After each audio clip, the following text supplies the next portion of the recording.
Big topic of this seminar series is about managing Jakarta, particularly because in the last few weeks there has been several issues in Jakarta regarding to the flood, and traffic is always an issue. And so we brought what we call an expert from the Institute of Technology to talk about this issue and maybe provide some lights for solution.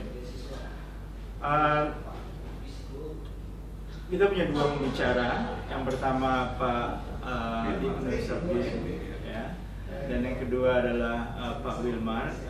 Saya kasih sedikit background mengenai Pak Ibnu Sabri.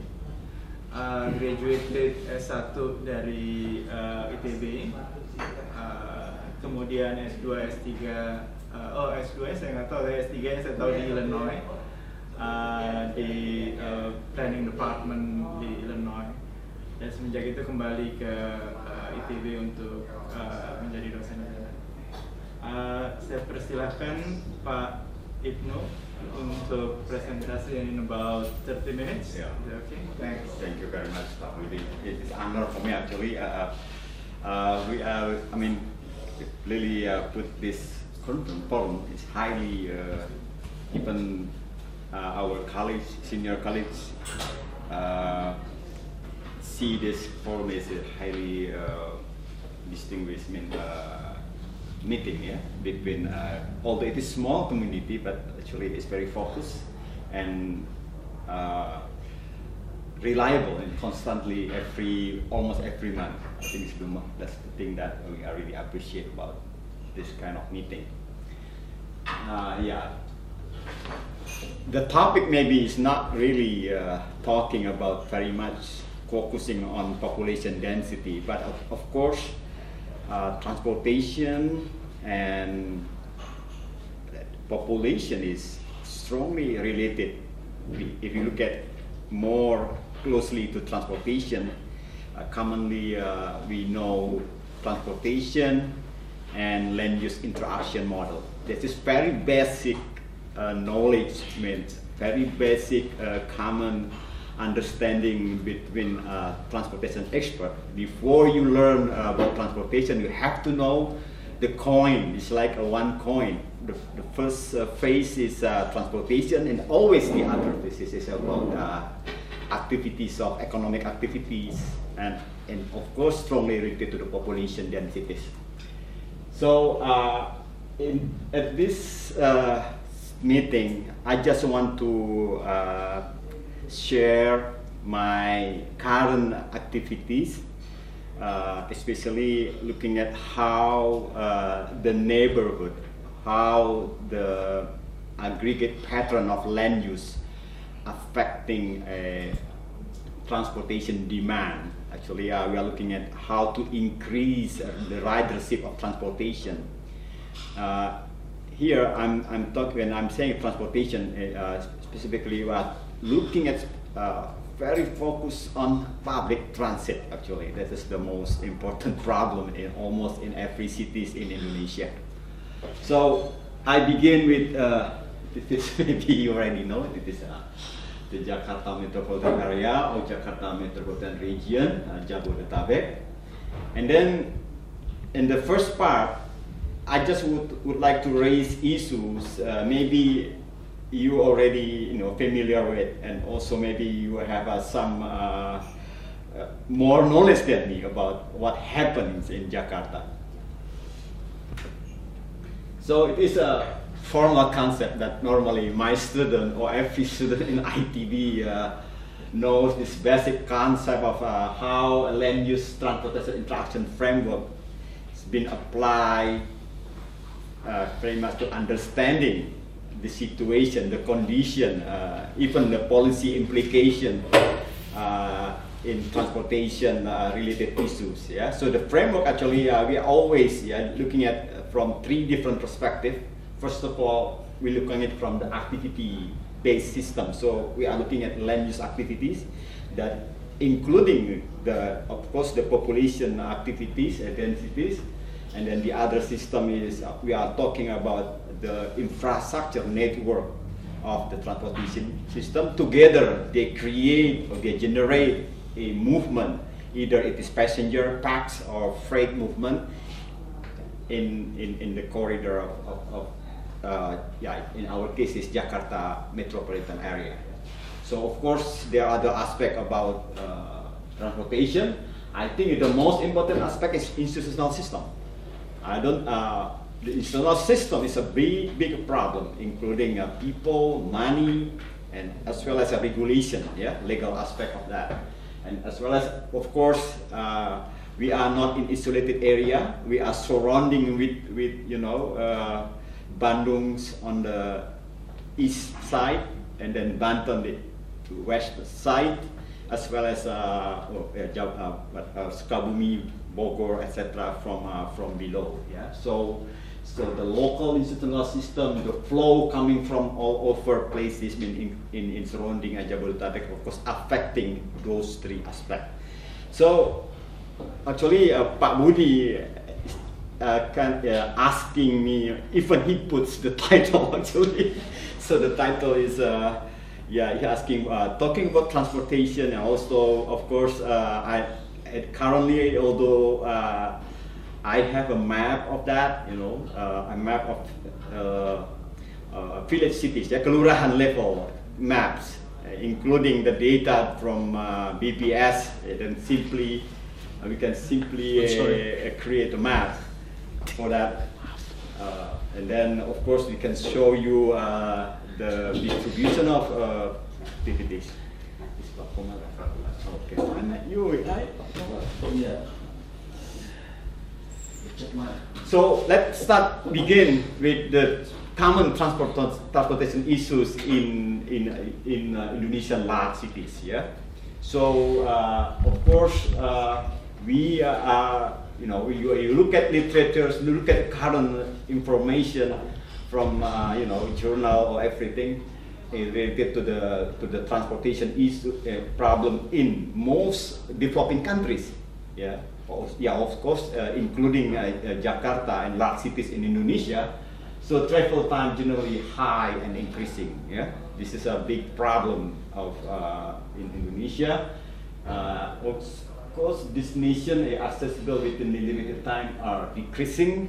It is impossible currently now. You are driving, in average maybe distance from the core of Jakarta CBD, and then you maybe 15 kilometers away from the CBD. It may take you in average either 30 or 60 minutes. This is because the range is so wide. 30 minutes, sometimes 90 minutes, because unpredictable. And then this is the one-way commute. So it is, according to this book, they can calculate that it costs you 50-day loss because of a traffic congestion in Jakarta. And then we have some data that we have actually done several studies in Jakarta, Surabaya. Surabaya currently, of course, very eager, very intensive. Currently, they would like to have a monorail as well as a bus system. And then Bandung have a similar problem. The number of motorcycles is really increasing very significantly. So actually the framework here simply would like to see what the supply and what the demand. The demand is actually the people, or what we call the transportation users. So based on the number of population and distribution of them in crossover Jakarta metropolitan area. And the supply, you are talking about the roads, the network, and everything. So here the number of motor vehicles is increasing. This is and then we are also at the same time the supply, the decreased capacity due to we already know occupation of road space by street vendor, unplanned parking, and lack of unusual road maintenance.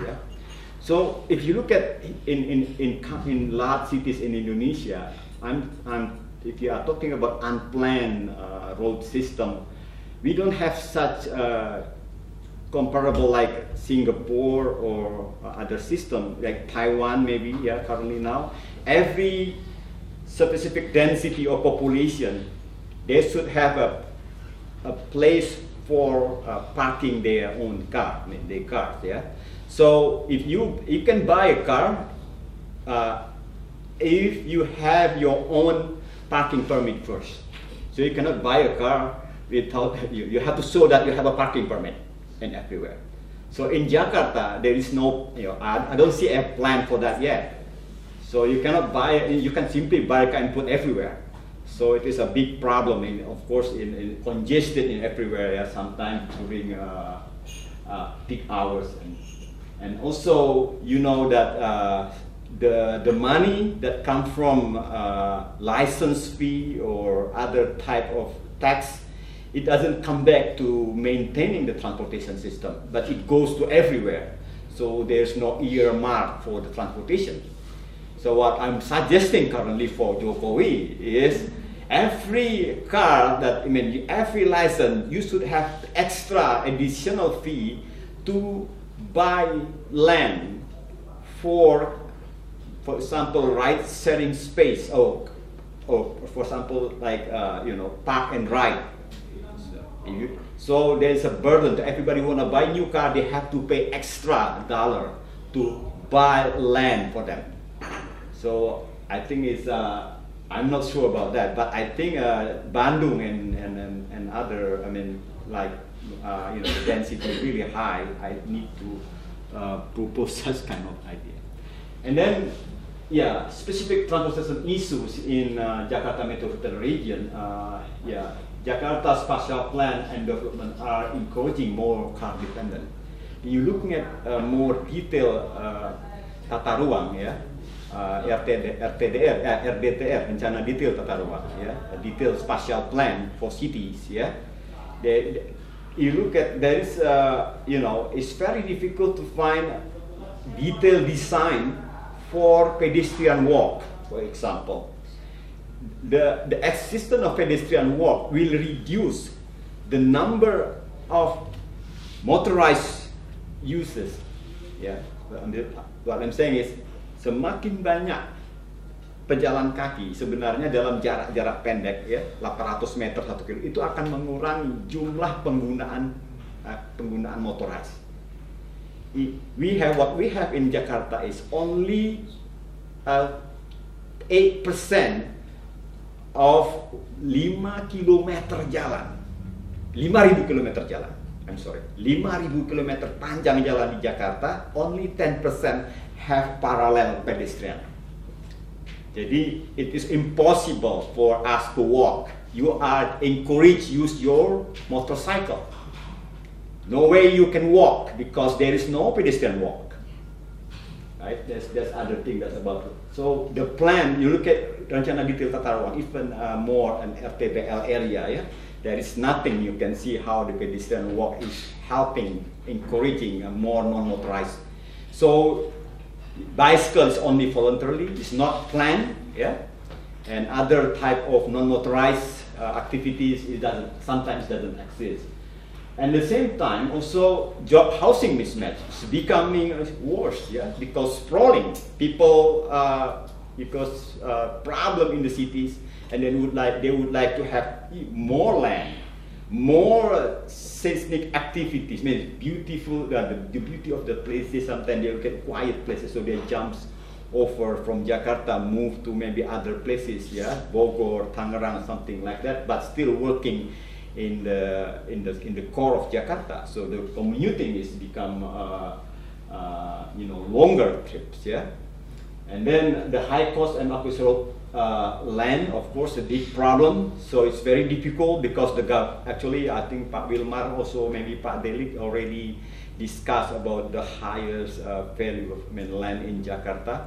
So it is very high cost for developing road, opening new road, yeah, because speculation of land prices is very difficult problem. And then we don't have sometimes the regulation is conflicting, yeah, between the spatial planning and master plan of transportation plan. I mean transportation plan, yeah. So sometimes it is takes longer time, yeah, to fix the problem. Also, there is no technically also a problem with integrated infrastructure system. I'm talking about drainage system, telephone system, electricity system, along with the road together. They don't have a coordination thing. So tomorrow somebody open the road because they would like to install fiber optic. Next day after they close the road again, they open it again because they would like to widen the drainage. Actually, the integration of that system, it doesn't exist in our current planning implementation. And then, of course, problem of uncontrolled development. So the developer has their own land. They can open the land. They can develop the land for residential activities, yeah, without maybe without complying with the current RTB Rencana Detail Tata Ruang. And then same problem of poverty. And then I will say look at again. I will visit it again about poverty in Jakarta related to the transportation.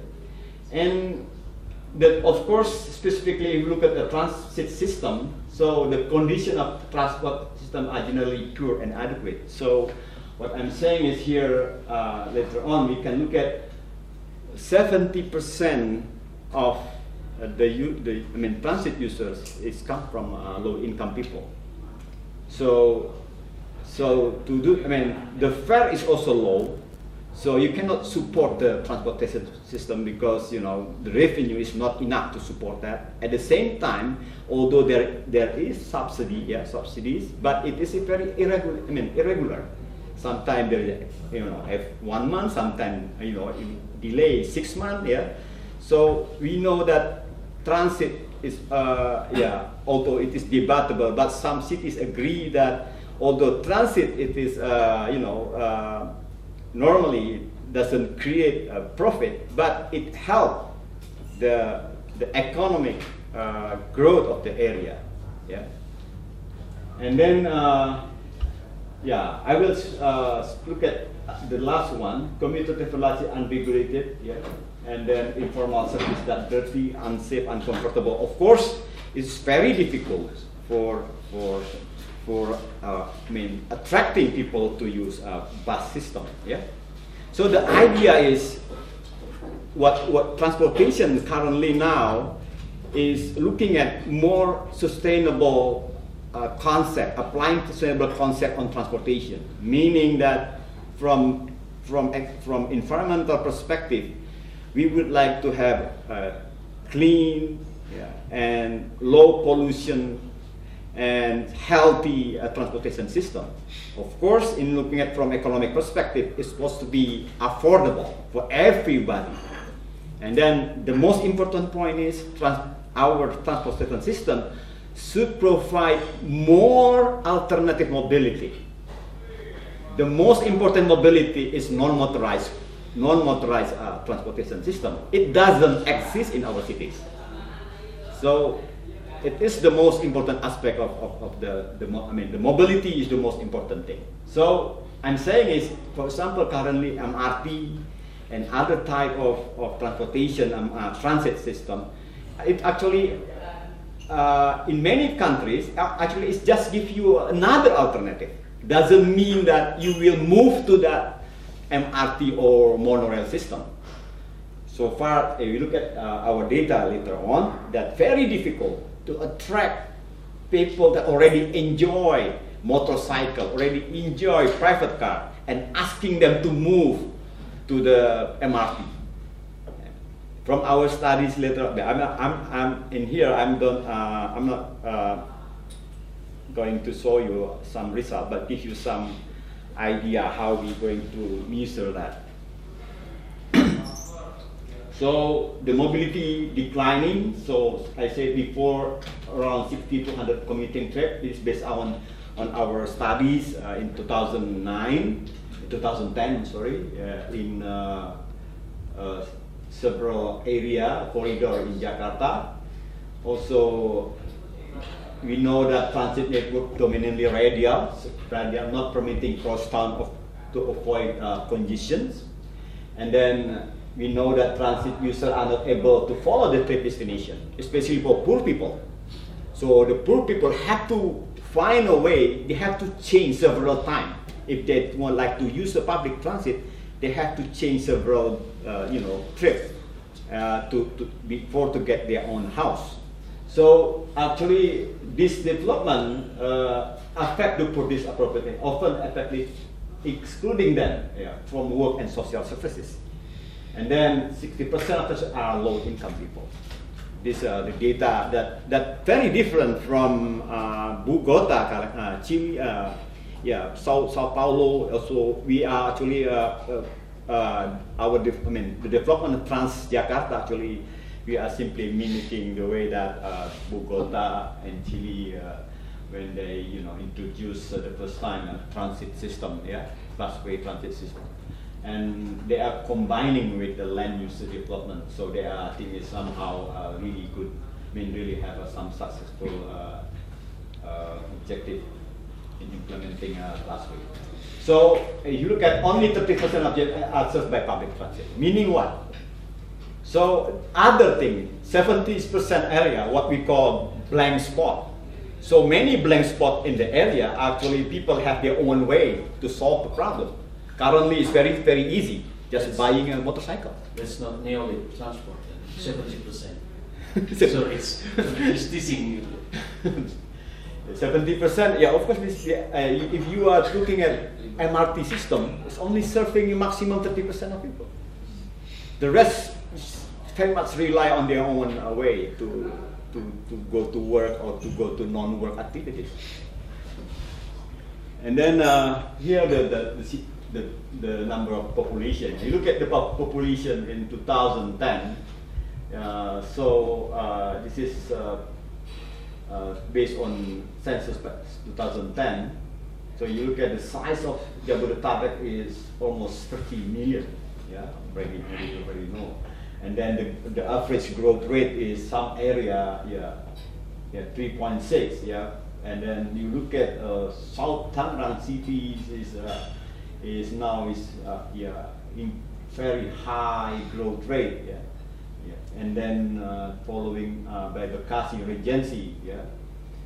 This activity is go along with the establishment of manufacturing industries, as well as other residential activities surrounding the manufacturing or other economic activities.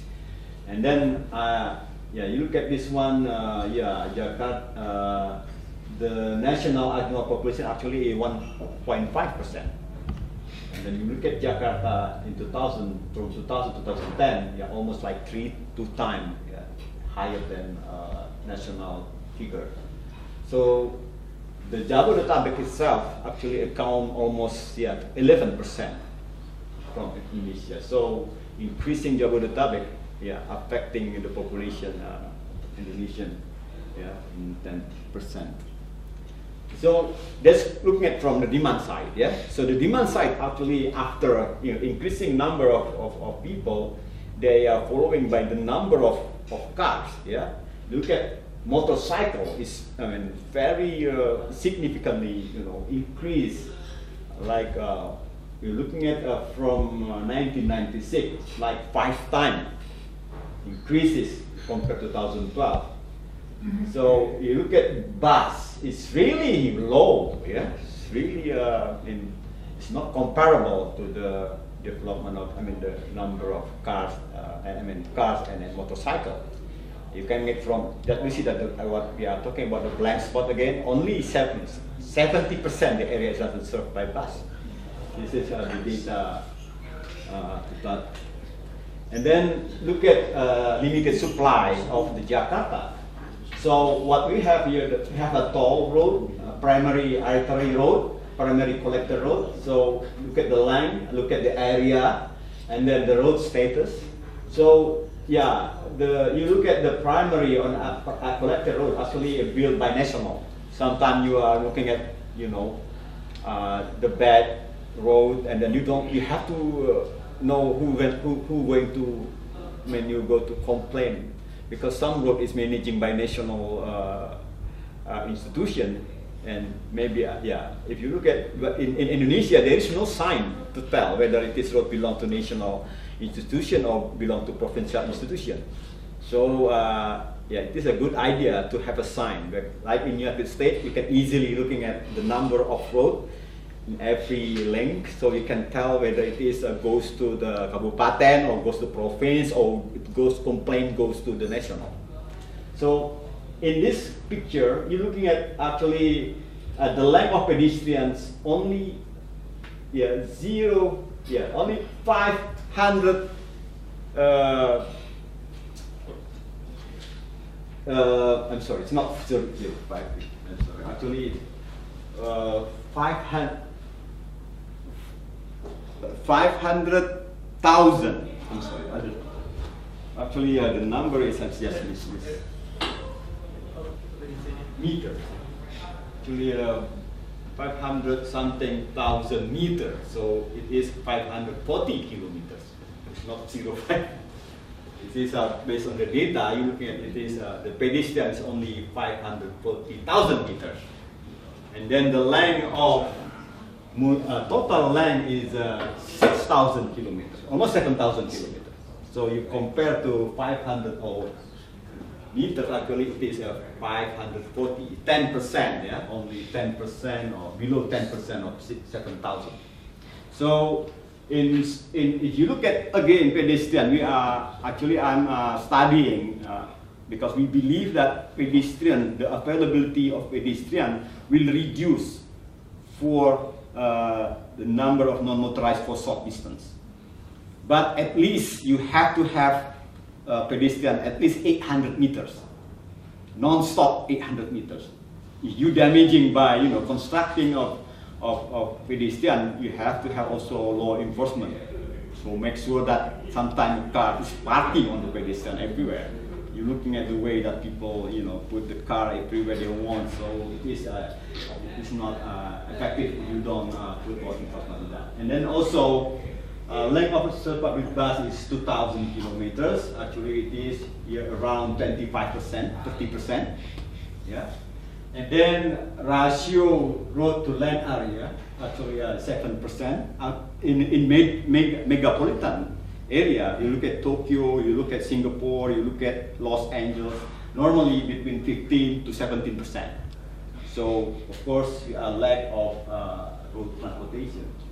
And then in the last 10 years, so we're looking at delay increase from 50 minutes to 90 minutes. Especially in 17% of arterial and collection roads.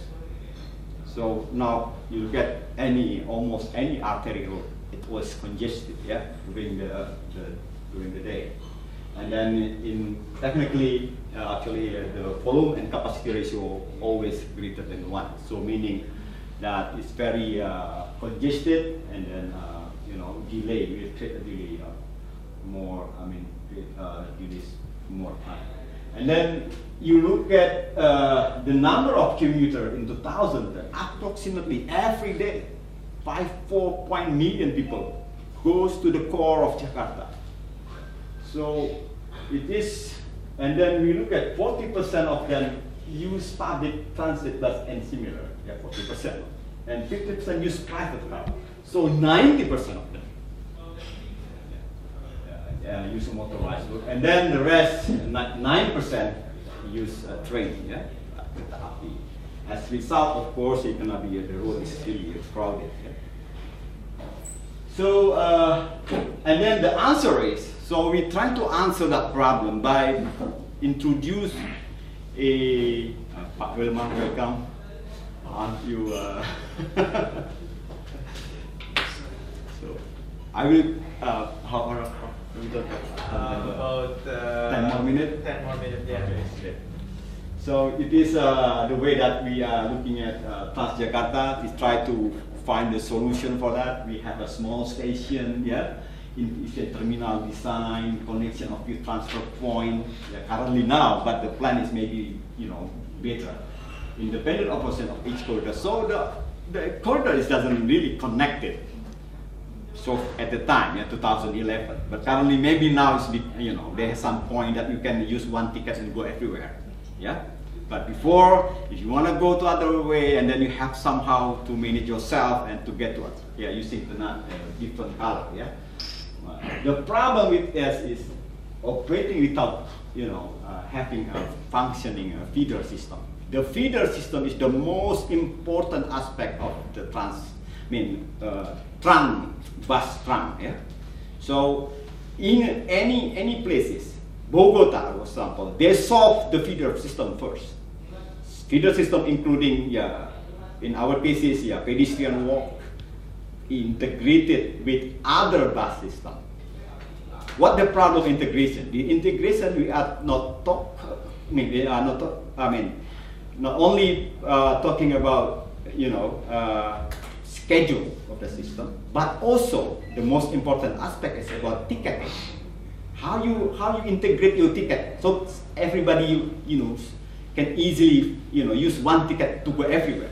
But actually the institution have many, you know, they has a Maya Sari Bakti, they have a different platform of organization system. So the integration doesn't mean simply integration of schedule, but also integration of institution. Yeah. So that's the basic feeder problem. Feeder is not simply about technical problem, but also more institutional problem, as well as about financial coordination between organizations. And then, so Transjakarta actually, intermodality. We are talking also hierarchy. In developing countries, especially in Jakarta, we do not appreciate the existence of paratransit, like a taxi, motorcycle. It exists over there, and then most of people get help from the paratransit system. But regulation about that safety problem, it doesn't exist. Yeah. Government doesn't look at motorcycle taxi as a part of transportation system. Actually, they exist helping you, me, myself, our minister, sometimes using object because of the congestion problem. Yeah. So it doesn't really work well as a feeder system. So I think it is very. And then of course, informal sector, informal motor transport, some spontaneously respond to that. So it is very clear that, you know, in every large cities, motorcycle is everywhere, because we can see that Delman, becak to motorcycle of course, but actually the existence of bad transit system, just like moving from people choose motorcycle to solve, to find another solution because of the bed of transit system, just like moving from mulut buaya to mulut harimau. Yeah, you are moving from a bad public transit system, and then you buy a motorcycle. Problem with safety, problem with pollution as well, and also socially, motorcycle encourage more demand strips. Before, you never visit your mother-in-law, because you're having a motorcycle every day. You go visit your mother-in-law, so the trip become longer. You have what we call induced demand of because buying motorcycle, actually your trip is become longer. You are visit more friends and other activities that before you doesn't put in your schedule. Now it become your daily schedule. So it's other problem with motorcycle. And then this is actually I take from Hakim. Actually, he is applying a LISA index and then a spatial analysis index, would like to measure the impact of the existence of manufacturing sectors, and then they create cluster and testing the cluster, whether the cluster is significantly systematic. Actually, he found that Jakarta has 14 clusters, and then it is strongly significant to push the demand, the activity surrounding the area. So, and then they test also actually how the commuting threat. Actually, the commuting threat is affected by, I mean, the core here is the core area, this CBD. It is 70% of the activities goes here, goes to the core of Jakarta, that come from all over Jabodetabek area. So it is, the red one is a highway. So most of we agree that Indonesians still following urban development, where there is a highway or there is a road, there is the activities that along with the road, along with the development of the road. And then of course the periphery, I'm not sure right now, is becoming still some areas still dominantly with agriculture activities. And then you get here number of job distance from CBD. And then what the study that he found that the effect of those activity goes until around 70 kilometers. That's what maybe McG say about Desa Kota activities can goes without border.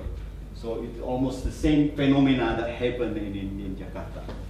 So and then it is current regional planning that actually based on the activity, I mean the current real planning activities that we're looking at become more red there.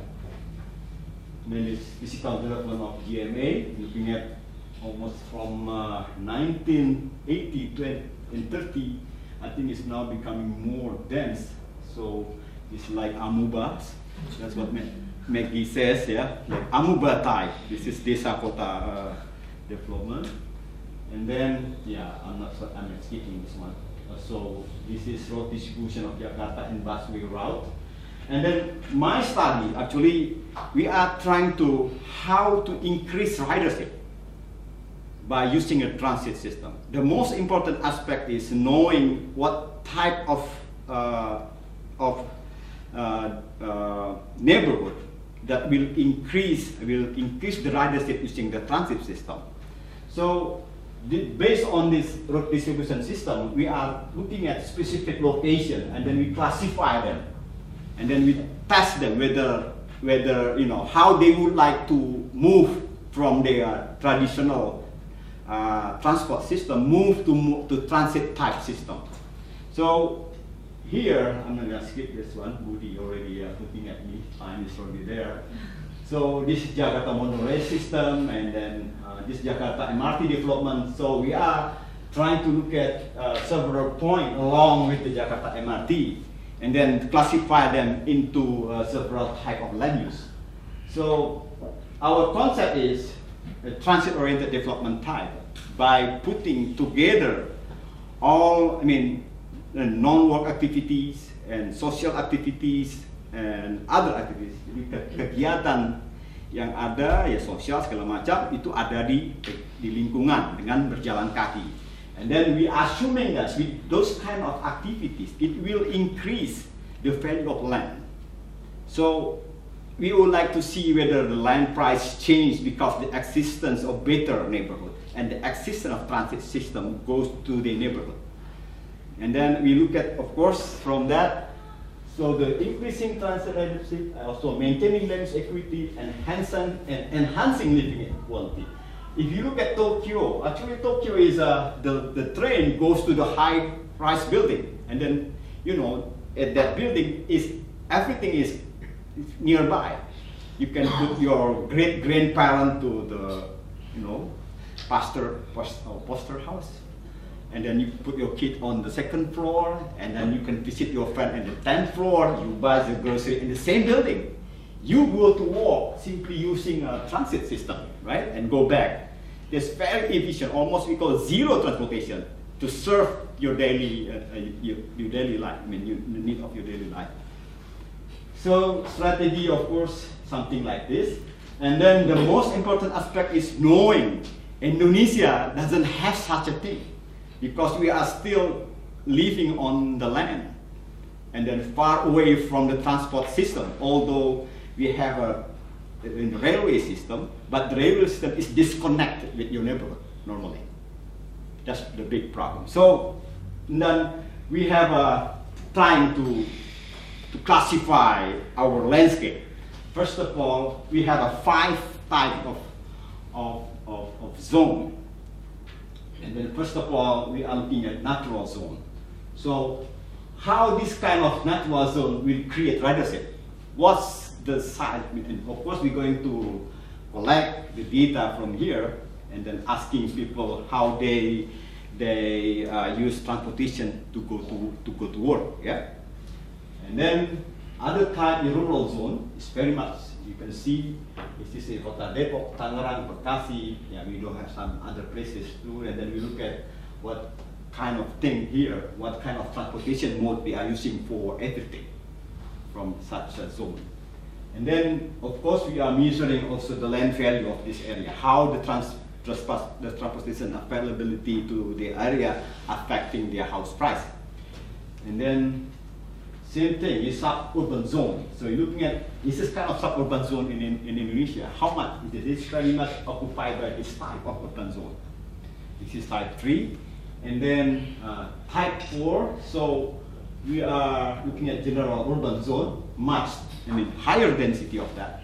So we actually we are using hedonic pricing model and assuming like the characteristic of properties, the amenity, the distance to the transit, and also as well as the distance to highway. And then we are assuming that the the closer you to the transit, the higher the value of land. That's the common understanding of that. But in our cases, you're looking at a station. Actually, almost, it is dirty. This is more crime over there. Crowded. It's very difficult access to the train station. Sometimes the value of land also decreasing if you next to that station, and then later on, farther away from station, it is increases again. So it's very different from like Tokyo, where train goes to your building and you have a nice street vendors, nice commercial area, and then of course attract ridership. Yeah. So increase revenue of the transit system. This is type 4, and then this is urban center zone. Actually, only Kota Depok, and of course like Mangga Dua, we have Duku Atas, this kind of centers. So it is ongoing research probably. So we are doing research on this value of the land in specific area. It is funded by MP3 project. So I'm going to stop here. It's not some kind of conclusion. I don't have but we have a 2010 research on specific how hedonic pricing model, spatial hedonic pricing model in Duku Atas using a 100. But if you would like to see more, I will give you my paper. But at this point, I will stop here and then let Pak Wilmar. Yeah, if it is okay, we hold the question and answer in the next after. As a part of the factor affecting leadership and also mobility. Thank you. Just one question. I'd like to hear your comment regarding the ability of the government, especially the Jakarta's government, in keeping the land to use for public housing. Things like as far as I know, I do not see clear gesture of this kind of ability, owning land and dedicated for the public housing. I'd like to hear your comment. Thank you very much.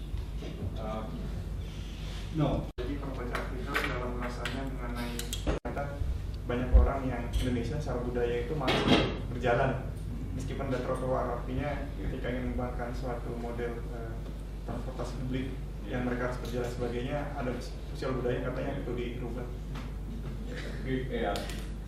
We call that is running by private and individual.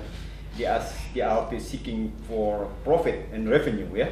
So the concept of that thing, we are the first time we are thinking about maybe cultural problems, but actually it is more because of economic rationale. What they do this, they would like as fast as they can to get people on the angkot. and as fast they can to drop the passengers. So we'll increase the number of passengers on the angkot. It doesn't matter you are orang Padang or you are Batak. I don't think that thing is yeah, of course you can test that whether the culture problem, that's the way that if you are private, is you are trying to maximizing your profit. So even the problem is there is no schedule for angkot, right? They can simply drop you off, and then they do not serve all the schedule from A to B. But in the middle of the street, they see there's no other passengers. Why don't you just go drop off free, and then they're going back to the original point? There's always the time. This is nothing to do. I'm saying it's nothing. Of course, there is some possibility, about the culture. But the thing is, it's happening. I'm reading in the literature. It's not only in Indonesia. It happened in Manila. It's happening in Bangkok. The same thing. And so this coming October, I'm inviting Professor Cervero. Actually, he's doing a lot of research on transportation. It will be in ITB on October. So he will answer that your question. We can discuss it. So in job housing mismatch, the problem is, do we have an option to select the job that you like? In Indonesia, I have read papers and also studies from Pak Boy Kembaitan, our dean now. So he also studying about job housing mismatch using testing of polycentricity and the trip distance. So it is the trip distance doesn't significantly correlated to the jobs actually. So because the problem asking them, we don't have any option yet. We don't have any for high skills people. Of course they have can be like ITB people sometimes they can move every year to other, but 80% of people, common people, they don't have any option. So they think that later on they will improve, the wages will improve, so they will move later on. But in the short time, it's very difficult to see the significance between a job and housing. So maybe we found that almost even in Jakarta, in average 15 and 20 kilometers distance is common for low skill job. So that's the thing that we like to help, because 20% of their wages goes to transportation. Yeah, I think that's what the thing that I maybe answer to your question. Okay, we will come back to question and answer session, but before that we let Wilmar talk about spatial planning in Jakarta. Identify what is the function of, especially in the transport sector, urban transport sector. What is the, what should I say, the quote-unquote public goods should be delivered by urban government? Because, well, you mentioned about OJ, about so many informal sector. Chris is here. To some extent, is a lot of informal activities, which is to some extent should be deregulated by government. So that's why, say for example, when I back home at 5 or 6, there are no police, no everybody. Okay, only red and light, and everybody says, "Wow, where is my government here?" And police go home, and seperti PNS, and people in dinas perhubungan also nowhere, only in the morning, and that's gone. So I think, where is my urban government? I think if we can identify, of course there's probably decades to go, but we have to identify what activities should be delivered by. Otherwise, even my colleague motorbikes against the stream, right? Depok itu lawan arus, and everywhere now. And I don't know, I can imagine 10 years to go, but this. Okay, no justice in Europe. Actually, I just short answer. Actually, even in the United States, based on cost-benefit analysis, actually government lost and failure to maintain MRT as well as a light monorail system. 24 system except New York and Chicago. only get, little bit profit. The rest, they are, get some big subsidy and then maintaining by planners, because they are still saying that MRT is the best for us. Although the benefit cost analysis say they are keep losing the, the revenue, trying to maintain in such thing. So don't worry about that. Okay, So- Wilmar, please. Okay, thank you. Yes, I'm going to continue the discussion. Maybe some of them related with what that has Pak Ibeng has presented. If you don't mind, I'm sitting down. Maybe sometimes I'll get up. So I'm going to talk about the urban development and spatial planning of the Greater Jakarta. I'm going to look at to give an overview of the past and present spatial planning and the urban development, which is defined by the urbanization in terms of population as well as the land use change into the urban areas. So there are several things. There are many articles has been written in the past, in the 90s, but one of them that I picked up here is by Pak Ari Kuncoro and colleagues, Pak Henderson and Pak Damuri, that have discovered that there is a rapidly changing allocation of residence and business. They found out that there is a high population density, lower density in the core, densification in the periphery, and then there's a sprawl. But then there's the urban development has been hindered by the poor land market institution, in which one of them is the lack of active land use planning. This is what they give. And then they also talk about the suburban manufacturing industrialization, which is the formal manufacturing that happens in the suburb, like in Tangerang and Bekasi. And this has caused the polycentricity or the loss of monocentricity, but it hurts small-scale industry, and there's an issue of spatial mismatch. This is what I picked up was discussed in the previous discussion. And then I'm also using the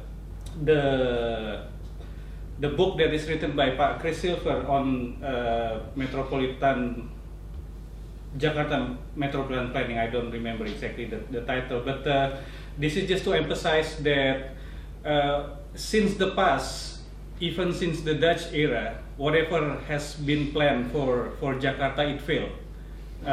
So I'm just going to give you a warning that this is what going to happen also in Jakarta in the future. So because of our, maybe this is the sin, the dosa turunan that we probably get.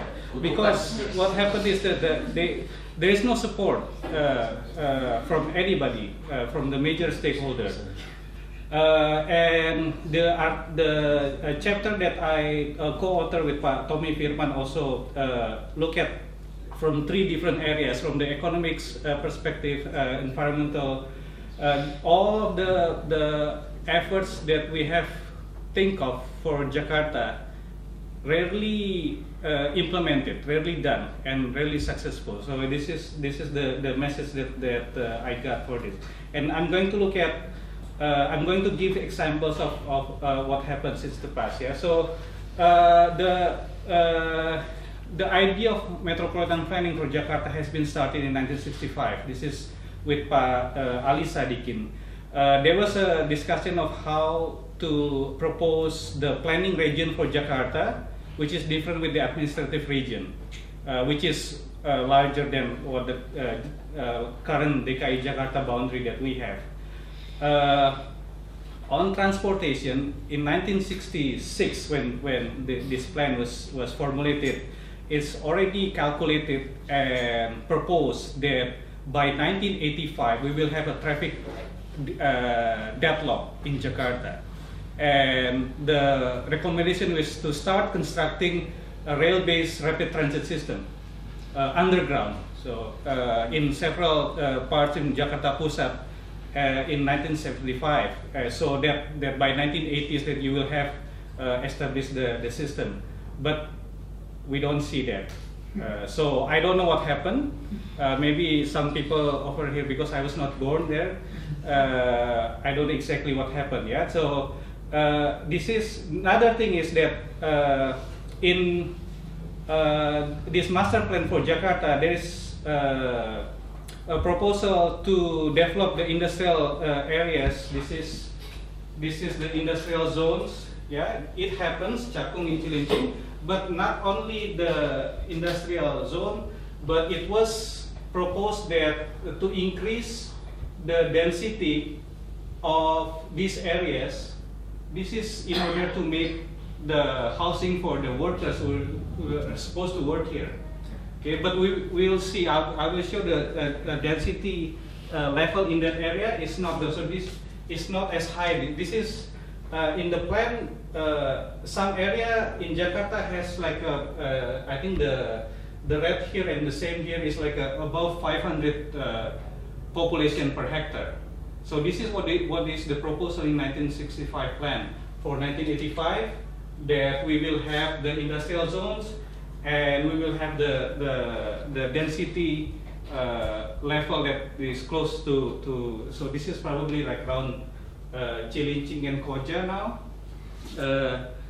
And then another example of how we have planned something but it never happened in the past is in 1965 they have identified the flood zone areas, and then also the plan. So Pak Budi mentioned how about flooding, so I put this issue also.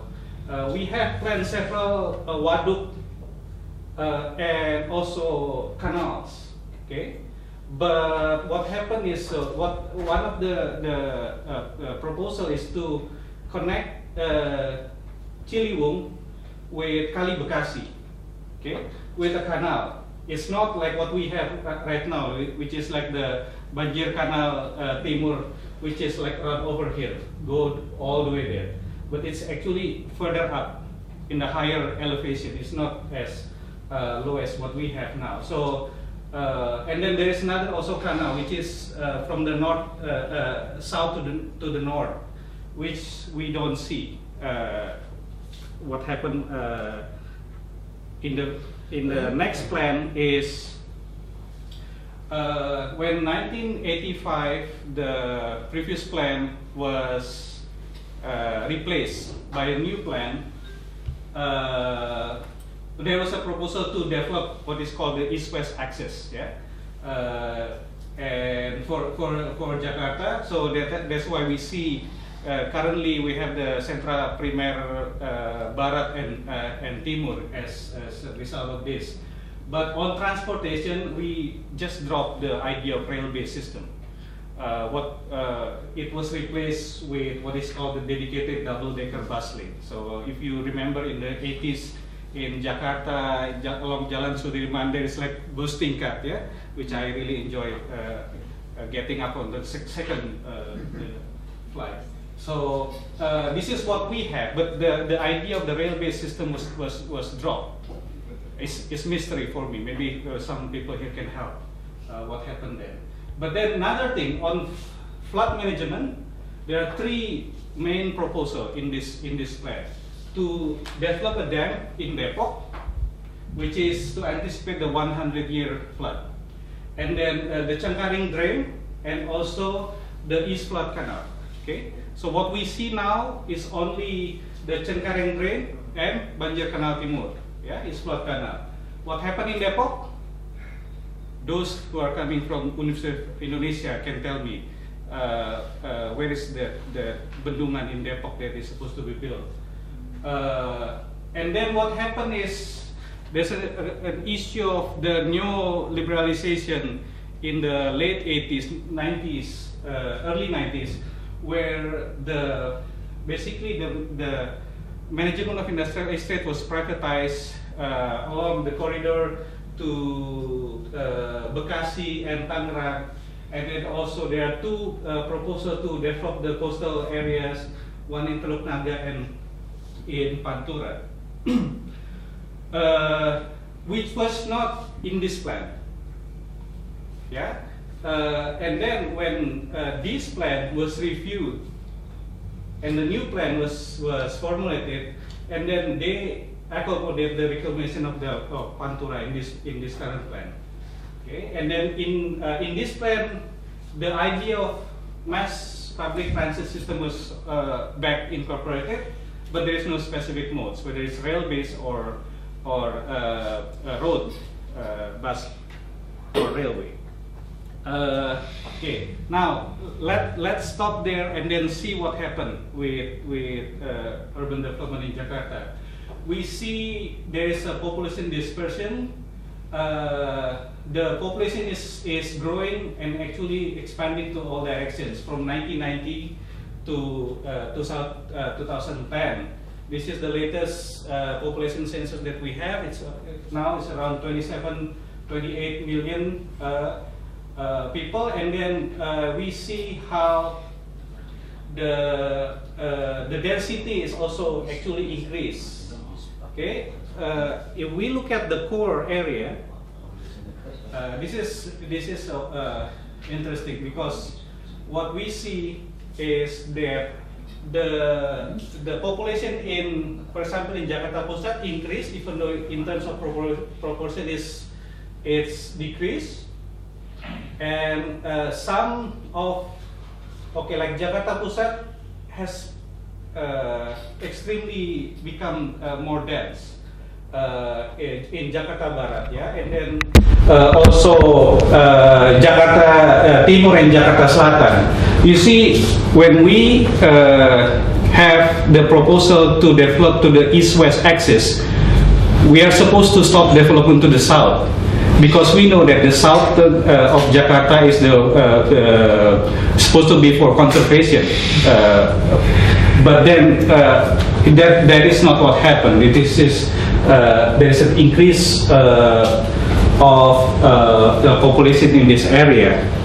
Okay, now if we look at the sub-district level, we saw depopulation between 1990s to 2000. But then there are like 20 sub-district kecamatan in Jakarta Pusat, Barat, Timur, and Selatan that had population less than in the 90s, but then which is continued with Menteng, Sawah Besar, and Gambir in Jakarta Pusat. But then if we look at between 2000 and 2010, there are several sub-districts that has big population increase, especially in Jakarta Barat, in Jakarta Timur. So and then in 2010, interestingly, we see that there's a big jump in Kemayoran and Tanah Abang.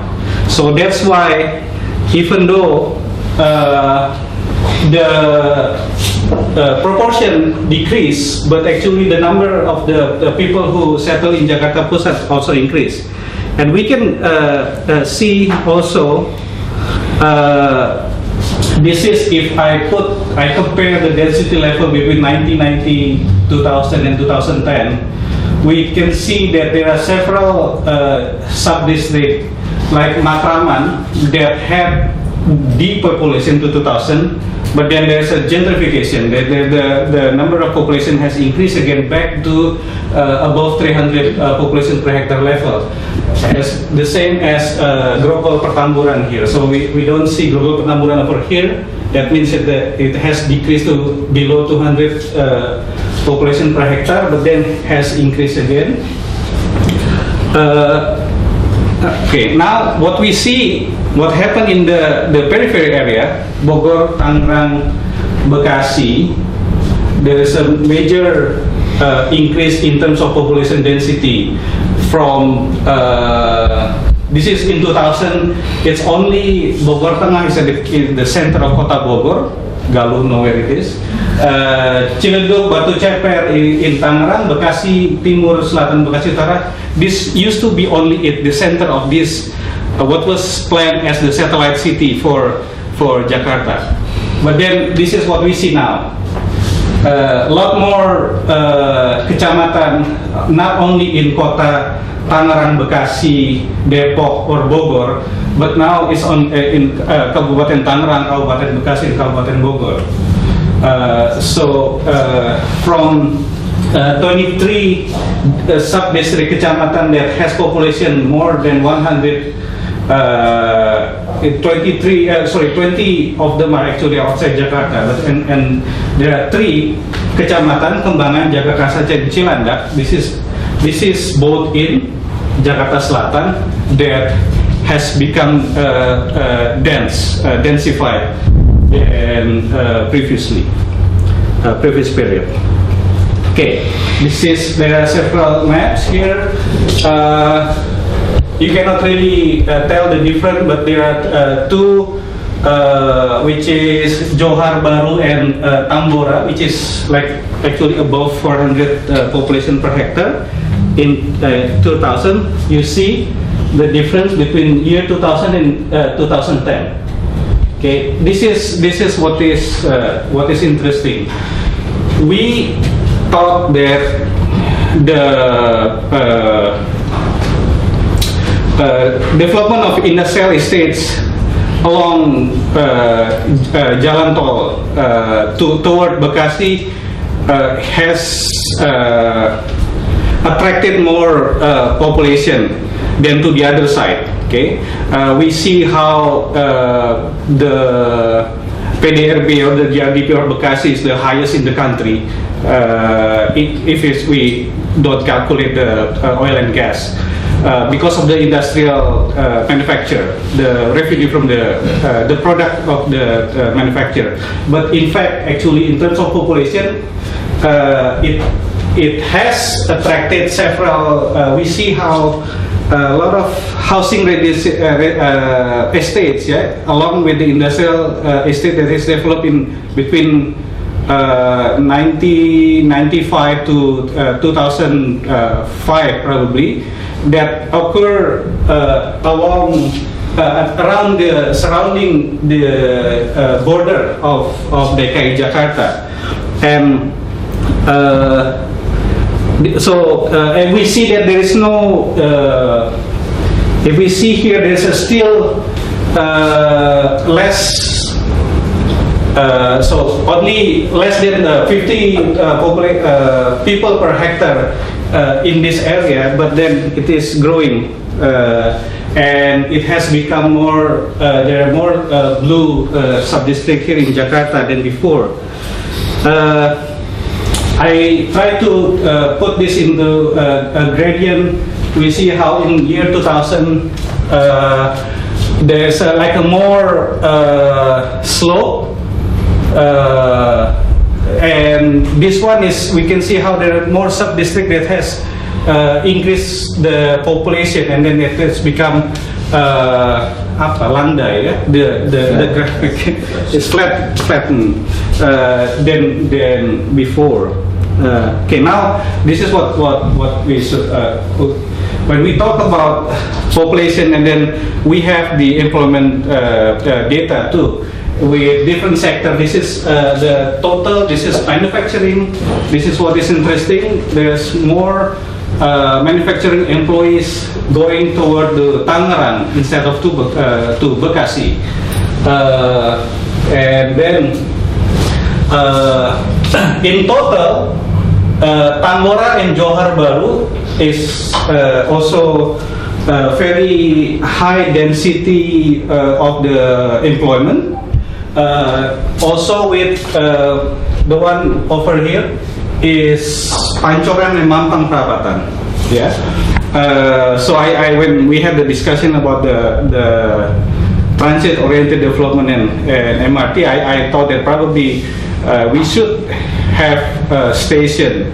If we want to open the station, then we should have stations open in this area, because this is where the density level is the highest. Yeah, but then okay, we'll see that this is for the trade employment, and then this is for the service employment.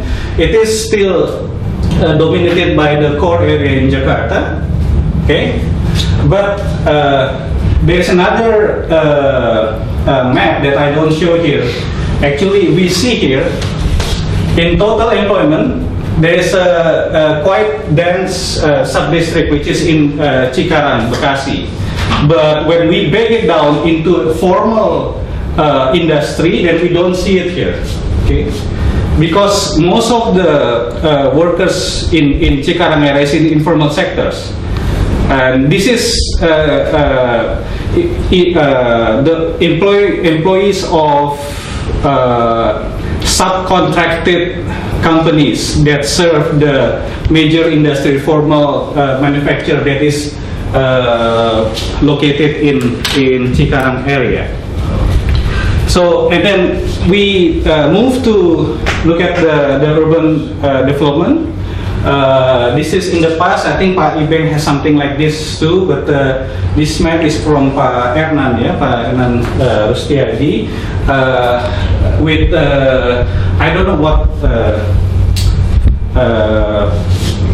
image, satellite image that he used for his study, but he calculated that there is the 28% of land is built up in 2005. This is like around almost 7,000 square meter, and then like more than a quarter has been built. And then of course we know there's a lot of new towns project, industrial estates, but there is a new study. This is not published yet by Anne-Marie Schneider, that look at the extension of urban development between 2000 and 2010 using MODIS satellite image that shows, but it doesn't include Kota Bogor, but includes Kabupaten Bogor and Kabupaten Karawang. That shows that there is increase from 1,100 square kilometer of urban areas has become 1,400 square kilometers. So there's like a 340 square kilometer increase in terms of urban areas. And when we look at more detail, there's no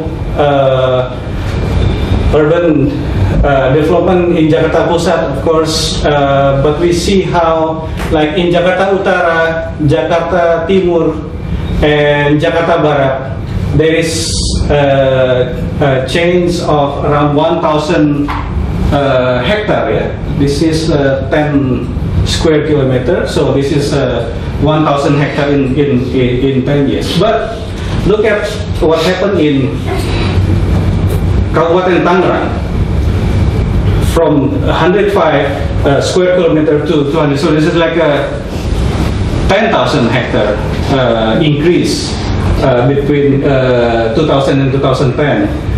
Tangerang, and again Bekasi, yeah, around 50. So that means it's a 5,000 hectare. But also Kota Bekasi, we see that. So there's a major urban development in Kabupaten Tangerang and Kabupaten Bekasi, which happened between 2000 and 2010.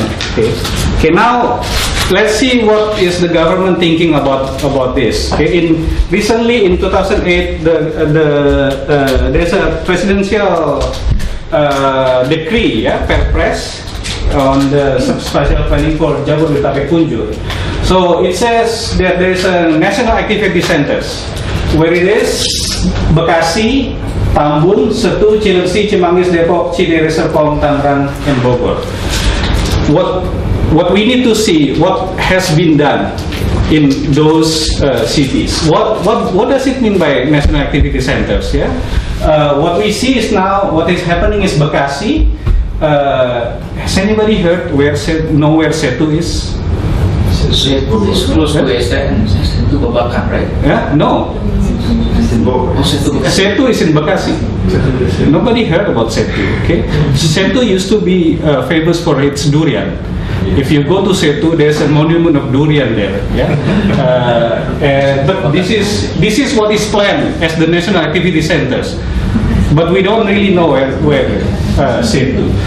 Tambun, you probably have heard that. Cilengsi, you know where it is. And Cimanggis now. So this is all from the east to the south to the west. Okay. So there's a question. What does it mean by National Activity Center? What is the investment that the government is going to spend in order to make these places become a center? On public transportation, there is mentioned rail-based mass transit system, mass rapid transit system integrated with bus, busway, monorail, and other modes. Okay, about on flood management, this is what the RTRW says. We are going to build waduk in Limo. This is in Pondok Cabe. Bendung Genteng in Bogor Selatan, and Narogong. But none of this is for Ciliwung. This is all in the west. Yeah, Pesanggerahan, Cisadane, they are both going to the west, to Tangerang. This one, Cikarang, going to Bekasi, but they are not talking about what is planned for Ciliwung. Okay. Pak Ibeng has shown this map. So this is Bekasi, Tambun, this is Setu. Okay, if you go to Setu, there's a road that goes to Cikes, yeah, from Setu. Maybe 5 more minutes. Yes, this is 2 more slides, I think. And then if we look at what happened with the DKI Jakarta has just published their RTRW. It is planned for 12 million population with breakdown in each kota. It's like that. There is a reclamation of Pantura again, even though in the national plan there is no mention of the reclamation plan in the northern part of Jakarta. Yeah, actually the presidential decree that established the reclamasi Pantura has been cancelled, has been dropped by this Perpres. On public transportation, there is a mass rapid transit, but if we look at carefully, the mass rapid transit that the government, the national government meant to do is it's going toward Tangerang, but I cannot really see the line here.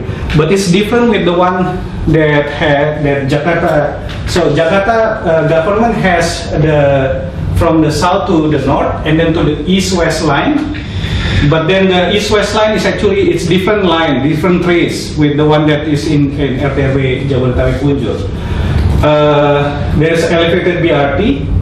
I don't know whether this is what they meant by monorail, because this is going along Setiabudi, Tanah Abang, Senayan, yeah? And then on the flood management, here, there's a seawall. So this is what is the provincial government is thinking of, and this is what the national government is thinking.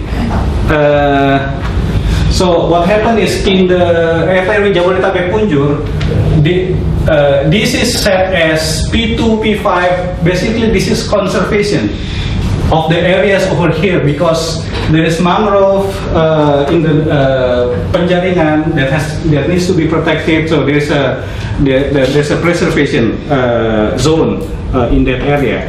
But this is what is going to be reclaimed by the government of Jakarta. What about flood? This is the recent flood, January 18. This is the flood zone, and this is the flooded area, the actual flooded area, and then this is the plan for this.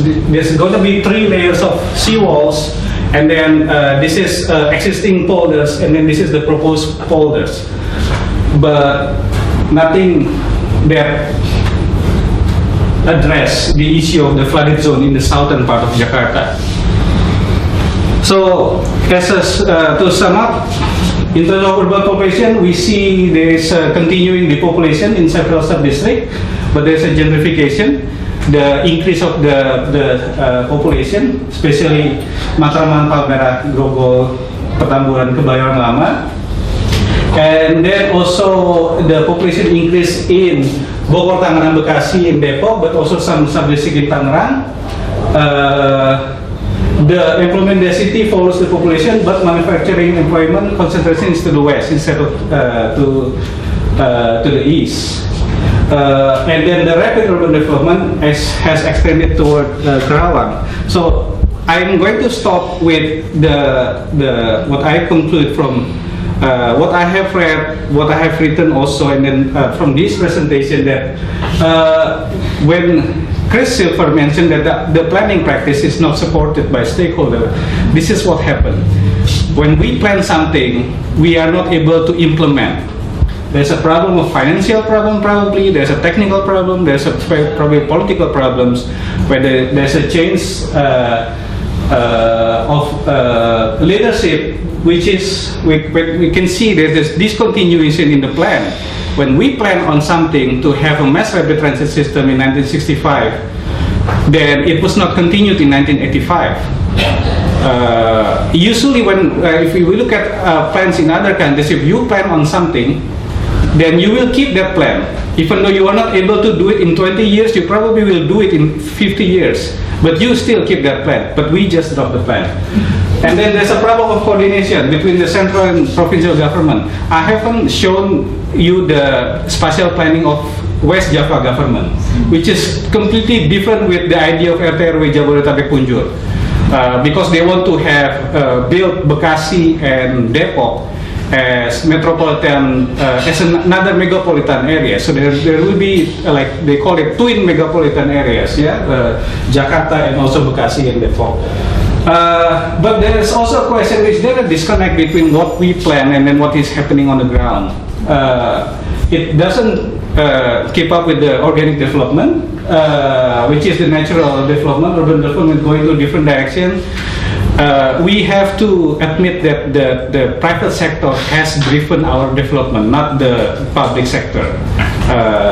This is, and the other thing is it hasn't anticipated the hazard and disaster that we are going to see a lot more for Jakarta. Now the flood is not only in Jakarta.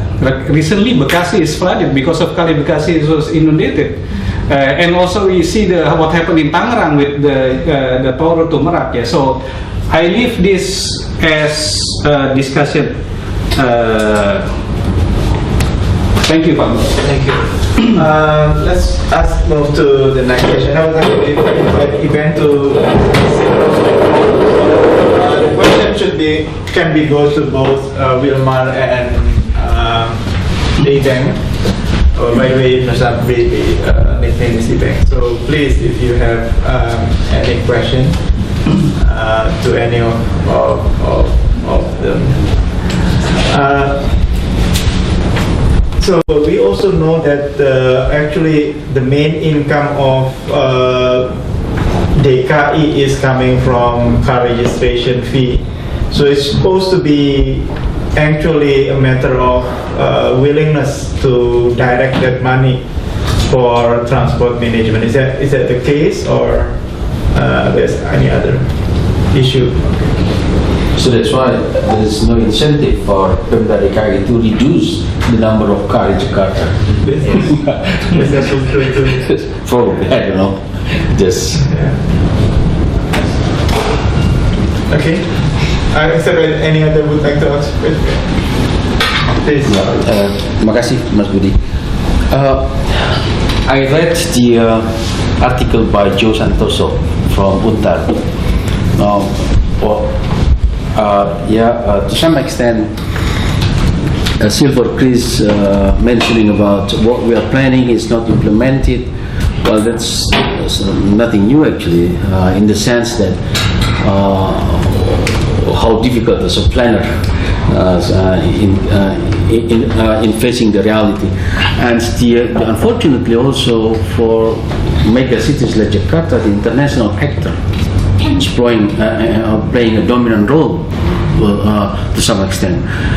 So that's why, but of course the approach is a bit different in the sense that, the capital owner at the global level is sometimes dictated to what type of city you want to have.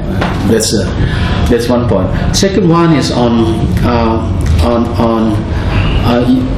Delik and also Wilmar telling again and again, to some extent, people along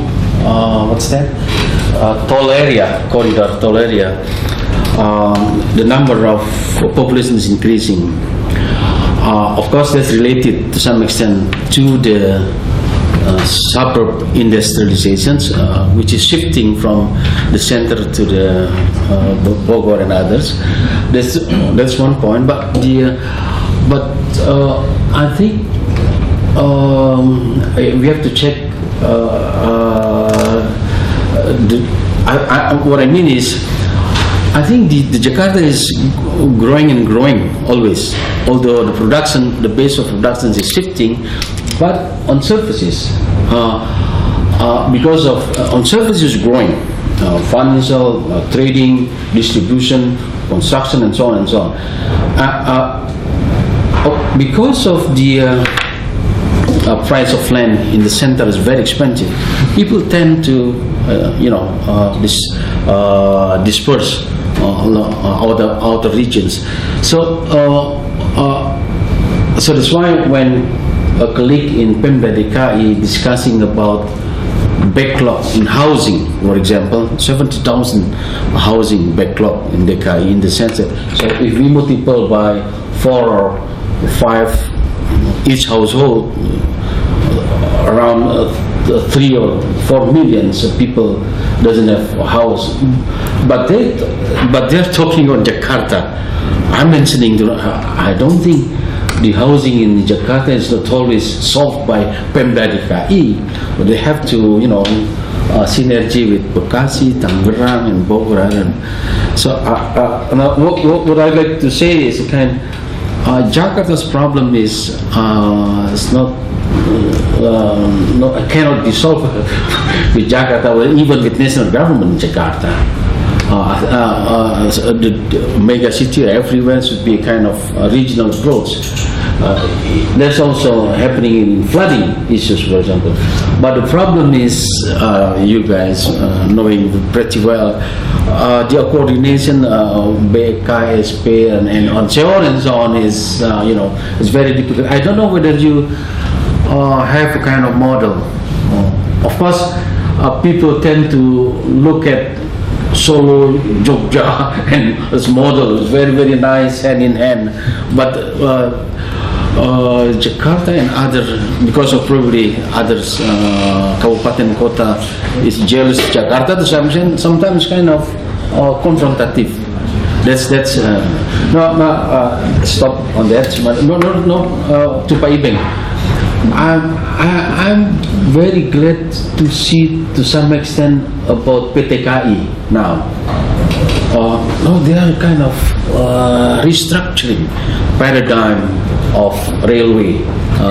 That's by Wilmar mentioning, and can we, for example, pushing this idea and then integrating the other transportation mode in Jakarta or surrounding periphery to follow that ideas. I don't know, because in Pak Ibeng's note and also Wilmar, actually there is a dream to have railways as a base, but because of colleague from Japan or some investors again and again, jalan tol.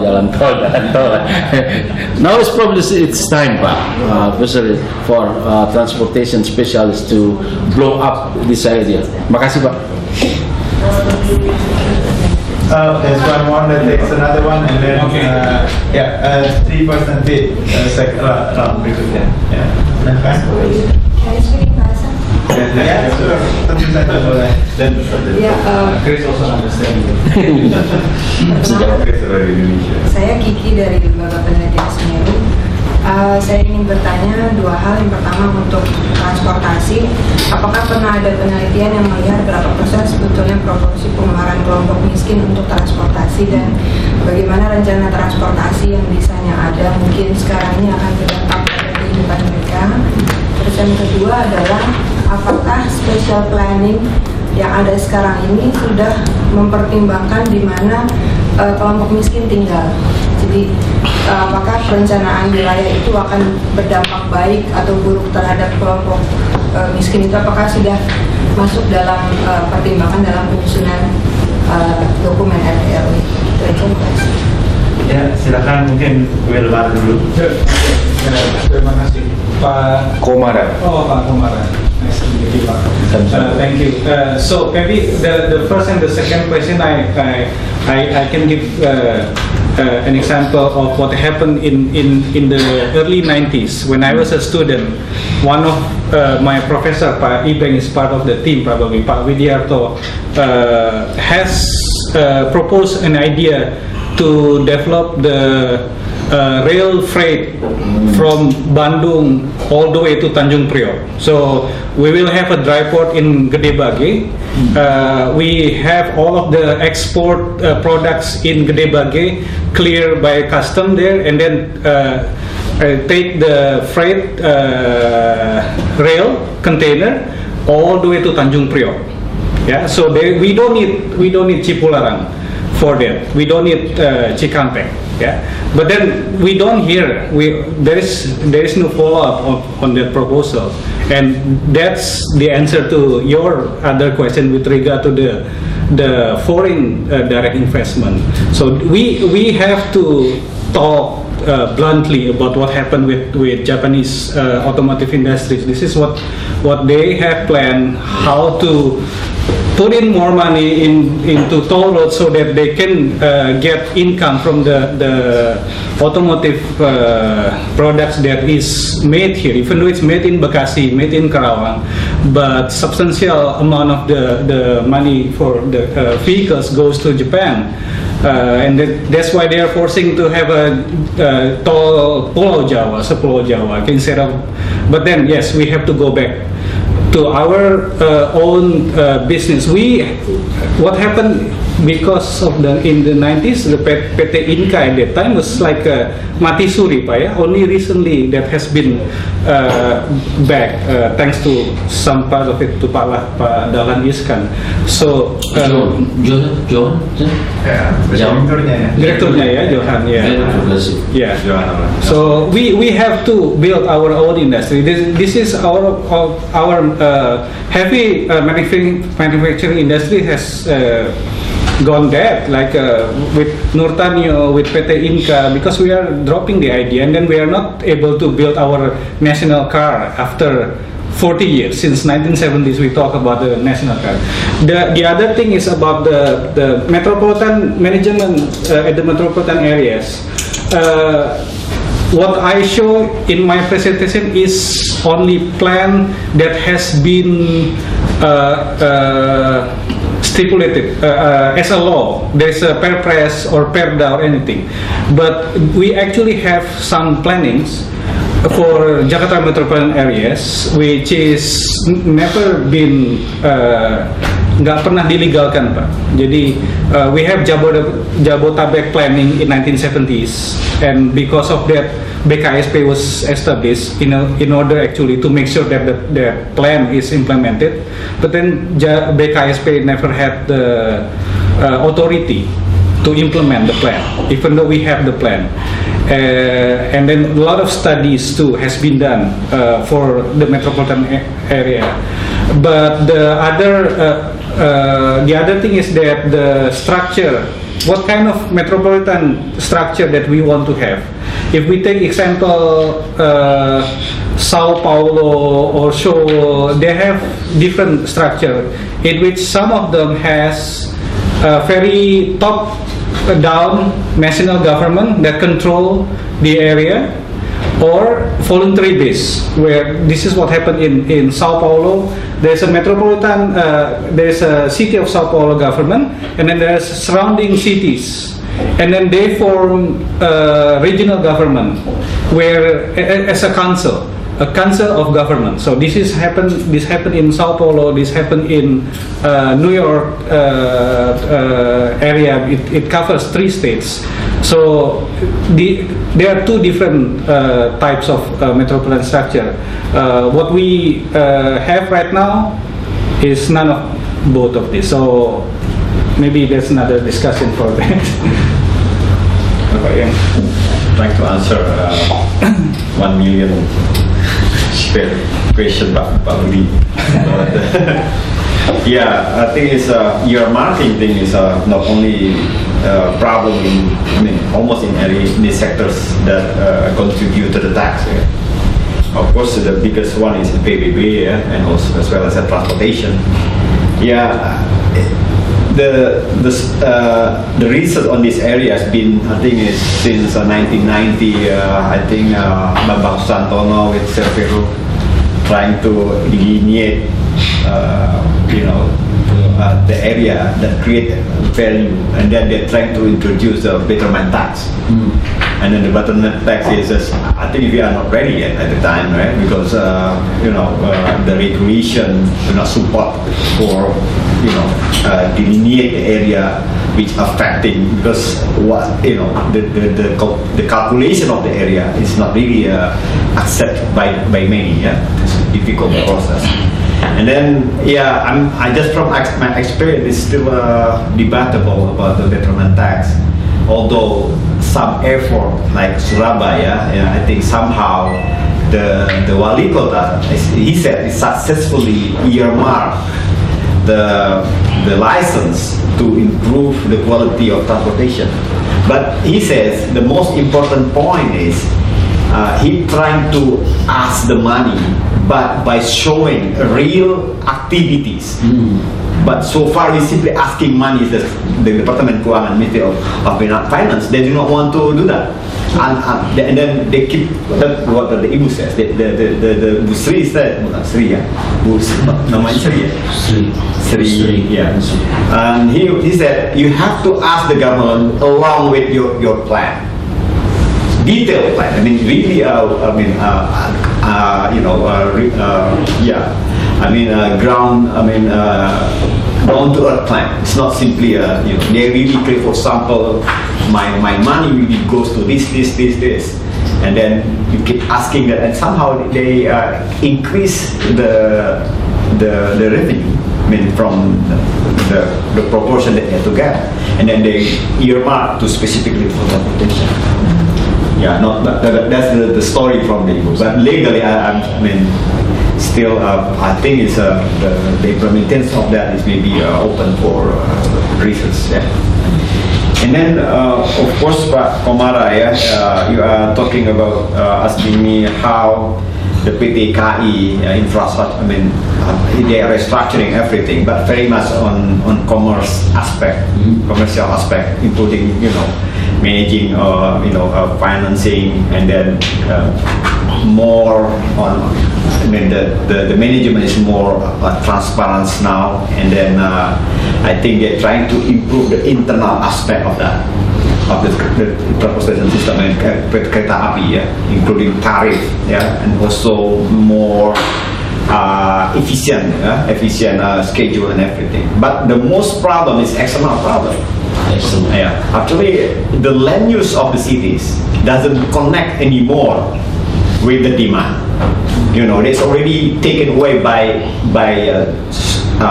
Cipularang, for example, create competing with kereta api, competing with the KTKI, and then the KTKI lost of revenue.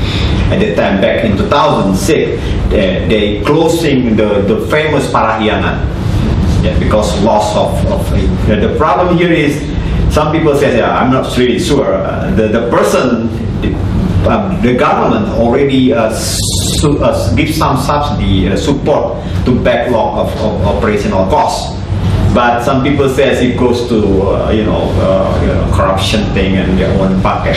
The company will run it very rich, but the company itself is losing revenue from that. And the internal problem is land use problem. The land use of the cities like Bandung, Jakarta doesn't connect well with Gambir, for example, right? So it along with the existence of Cipularang, it's becoming worse, right? So people, the Transjakarta City Trans, they really close to your door, close to your home, close to your work, and takes you between 2 and 3 hours. Kereta api doesn't improve. You have to go to Gambir, take you at least 30 or 1 hour, because the city itself, it is so crowded. And then, somehow now the current regulation structuring, they're trying to open more close to your door by letting, like, Indomaret having a ticket selling, you can buy, sell and ticket. So they're trying to connect you with more close to your window, competing with Transjakarta and everything. That is in Java especially. But for long distance, I think it doesn't affect much of the. For the restructuring thing, it's still because the revenue is not that different from year to year. The previous years. But in internally, you are right. We need to connect the remote periphery area to the core area based on commuter line. See, I think it's the MRT is the what Wilmar says, the connecting the east-west and south to the north. Yeah, it's although it may not really increase the ridership because the figure is still there. That's my research so far. And then Kiki from Semeru, I really appreciate your question because our research currently now trying to do some measuring kind of social exclusion of transportation. So how you measure social exclusion? It's just the basic question of that. Before you answering how much money they spend for transportation, household. Although we do have some research before 2010 in Bandung, but with small scale household. So we have a big figure out in also Jakarta in Duku Atas. The lower income people pay higher than people who high income people. Ratio to their wage. So around 20 to 25%. That low income people, even 40% sometimes for low income people. And then and then how that is, how you measure that? Because we are now writing a social exclusion with University of Twente that we are really interested in. If you want to join us, it's welcome. Because so far we don't have a good, research basic ground for telling this. Just a short answer to the question is no. There is no consideration of where the poor household settles in Jakarta. But we have data on this, where the poor household in Jakarta is located mainly along the Jakarta area and some part of Jakarta Timur area. But what a plan could do is actually to open up commuter rail or mass transit reaching out to that neighborhood. I want to mention there is a neighborhood in Sinlui, East Sinlui, which is actually interesting because it's actually in the state of Illinois, but it's part of the city of Sinlui, which is the state of Missouri. And then there was a proposal, this area is rated one of the worst neighborhood in the US in the 80s. But then there's a proposal to extend the MRT from Sinlui cross to East Sinlui, cross to the other state. Then it opens up the access for this poor neighborhood to go to the other part of the city to find jobs. So this is one of the things that we can do if we look at where these poor households are located, and then we compare with the employment density that I show. We can actually allocate the station. Where the question is where you want to allocate the station, okay? And you don't need to ask whether it's going to be fulfilling the economic of scale or not. It's not going to meet the economic scale if we open the station. But if it's for the social development, then we have to invest on that. Public sector has to invest on that. Additional information, maybe Bogota, a good idea, because at the same time they also the land use of the poverty people, they put the people together in specific places and then they expand the line to serve the land use. One more round of question, Ibu, silakan. Saya Rida dari Pusat Penelitian Ekonomi LIPI. Puslit kami sudah beberapa tahun yang mungkin 10 tahun yang lalu yang mengadakan penelitian mengenai pergusuran di Jabodetabek untuk Jawa Barat, dan di Jawa Timur itu ada juga istilah semacam itu disebut gerbang kertasusila, Gresik, Surabaya dan sekitarnya. Dari hasil penelitian itu kami temui bahwa perencanaan tata ruang kota itu lebih diatur oleh pengembang pada prakteknya. Jadi yang berperan dalam pembuatan tata ruang kota itu sebenarnya pengembang, dalam hal ini developer. Karena pemerintah sendiri, saya kurang tahu apakah dana yang tidak ada atau karena goodwill-nya yang kurang, itu memang sulit sekali melakukan pembuatan RUTR yang sebenarnya yang bisa ditaati gitu. Jadi saya kurang tahu. Sekarang mungkin dari dua penyaji bisa memperoleh gambaran apakah sekarang tata ruang detail itu dibuat oleh pemerintah atau masih didominasi oleh para developer atau pengembang dalam hal ini, dalam hal alokasi lahan peruntukannya, ini untuk mall, ini area bisnis, atau ini untuk apa lagi gitu ya. Itu pertama.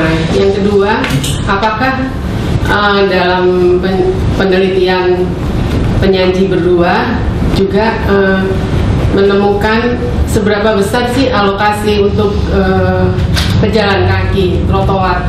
Karena di kota Jakarta ini saya termasuk yang sering jalan kaki.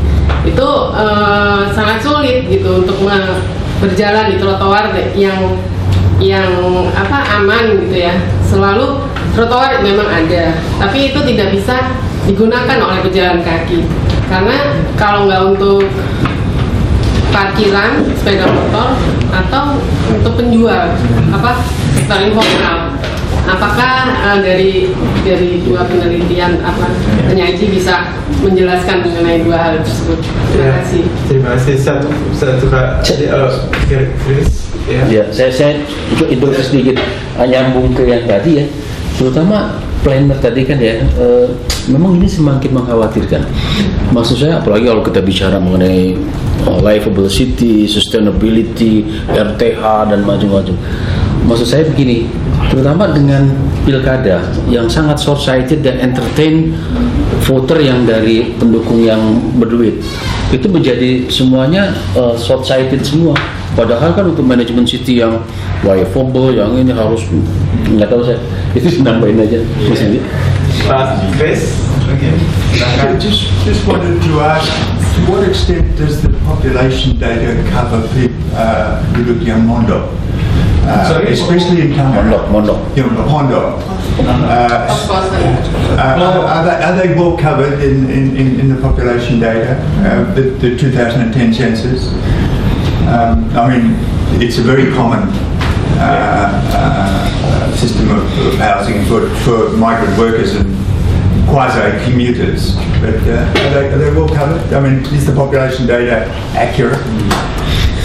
Mungkin selain itu, saya justru tertarik ke gentrification tadi ya. Maksudnya itu menjadi revive lagi atau lebih banyak dari tahun 90? Mungkin yang Pak Chris menjadi sangat relevan lagi, saya nggak tahu. Ya, mungkin maybe Pak Wilmar can join for Bu Mika question ya.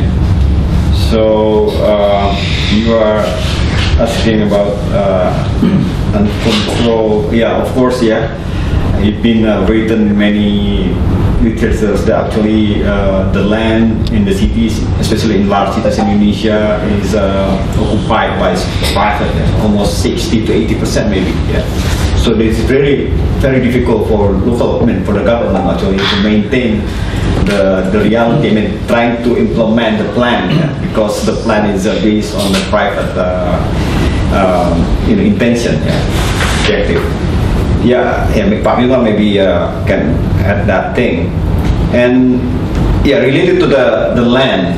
Of course, it is strongly how you relate it to how you're going to develop, for example, like transportation, yeah, especially for non-motorized work. Yeah, we are talking about pedestrian. Yeah, so the pedestrian actually, technically, if you define your centers, for example, like social centers or health centers, so those centers has to be accessible from the neighborhood. Accessible means you have to increase the mobility of people by providing a good pedestrian. This is very natural. People walk. This is the basic. I think. Human right. You have to be able to walk. The cities, it doesn't support your human right. Right? If you cannot walk, mean what? You are in trouble. So even if you go to school, just several meters, you have to ride your kid with cars, with motorcycle, because no way you can walk. So you have to recognize which centers that you would like to support first, and then you provide such pedestrian walk set, to support the alternative mobility. That's the thing. And then of course, normally in every good cities, or you can actually can go to work by walking, although it is 3 kilometers. But of course, some area it is you have to turn. Cul-de-sac is not a good idea. Cul-de-sac system sometimes it is a good amenity, but actually sometimes it is do not connect place to connect it between neighbor to neighbors.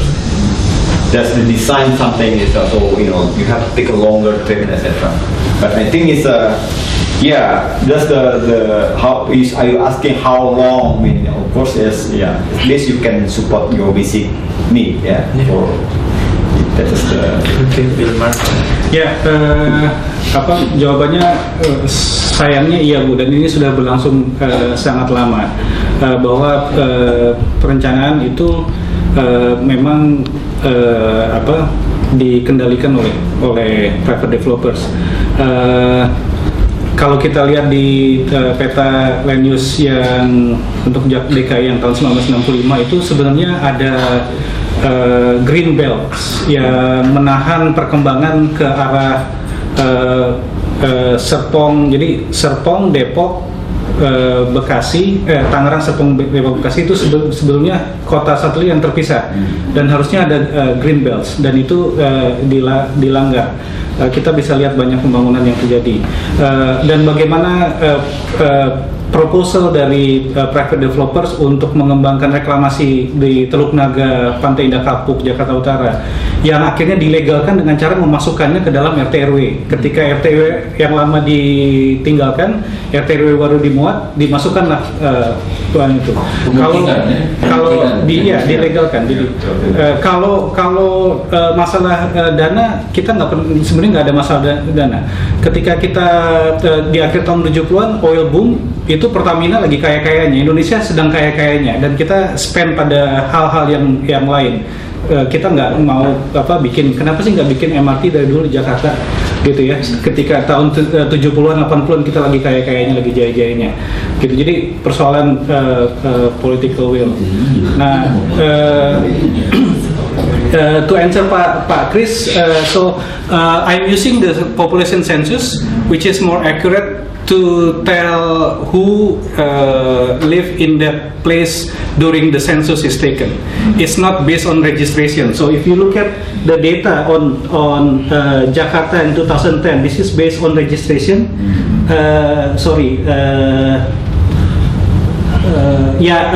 Registration is done every year. Usually it's slightly lower than based on population census. So I figure out that it must have covered those who are mondok or kos-kosan. Termasuk pembantu yang KTP-nya KTP. Oh iya. Pembantu ya. Okay, I think time is up, so we have to finish up this presentation. But before that, please join me to thank these two presentation moderators. And please watch our website for next month's schedule. Thank you for coming. Thank you.